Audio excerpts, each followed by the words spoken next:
Isabelle Quenin, ce qui est compliqué, c'est de s'y retrouver dans les étiquettes. Alors, tout est marqué normalement sur le produit. Le problème, c'est qu'il y a deux endroits où c'est marqué. Tout ce qui est sur ce qu'on va appeler le recto, ce sont les allégations. C'est les pièges dans lesquels on tombe. C'est-à-dire que vous allez avoir un filet de poulet aux herbes. Mais d'abord, c'est quoi les herbes? Et puis, quel pourcentage des herbes dedans? Et c'est là où vous avez votre fameux caramel. Donc ça, c'est tout ce qui est les allégations. C'est ce qui fait que vous achetiez ces fameuses biscottes, Jean-Marc, parce qu'il y avait marqué blé complet. Exactement. Je pensais que c'était bon pour la santé. On se disait, c'est blé complet, il y a quasiment un côté un petit peu bio. Et en fait, ce qu'il faut regarder, c'est le verso de l'emballage, à savoir, c'est l'étiquette. Et là, l'étiquette, elle est très encadrée d'un point de vue réglementation.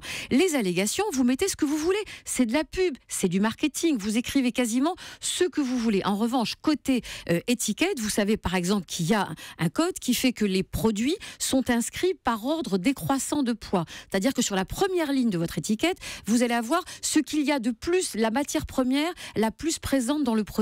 Alors, ce qui est drôle, parce que tout le monde sait qu'il faut lire les étiquettes, il y a une étude qui a été faite dans 6 pays de l'Union européenne qui montre que seulement 17% des consommateurs prennent le temps de lire les étiquettes. Et encore, on n'y cherche pas tous la même chose. En France, on va chercher les graisses et le sucre. Dans d'autres pays, on va chercher plutôt le sel. Dans d'autres pays encore, on va chercher le fameux caramel, c'est-à-dire les additifs, les conservateurs, tous ces produits que l'on rajoute pour donner bonne mine aux produits. Donc les étiquettes, on ne les lit pas. Et pourtant, réglementairement, d'un point de vue là obligé, c'est la loi qui le dit, tous les ingrédients doivent y figurer. Effectivement, et je précise que si vous voulez plus d'infos sur les étiquettes et la façon de lire les étiquettes, vous pouvez aller chez nos confrères de doctissimo.fr avec qui on a préparé ce dossier sur les étiquettes et Isabelle Quenin, donc doctissimo.fr pour avoir toutes les infos. Elisabeth Assayag. Moi, j'ai remarqué en parcourant le livre que finalement, Jean-Michel, peut-être que vous allez me contredire, mais plus l'étiquette est longue, plus il y a un loup.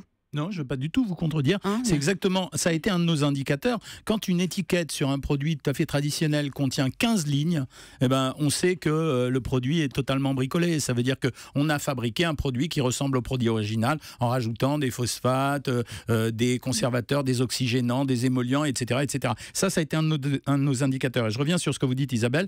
La réclame, c'est-à-dire l'emballage, il n'a jamais été travaillé par les pouvoirs publics parce que c'est difficile à faire, mais la photo nous indique un produit.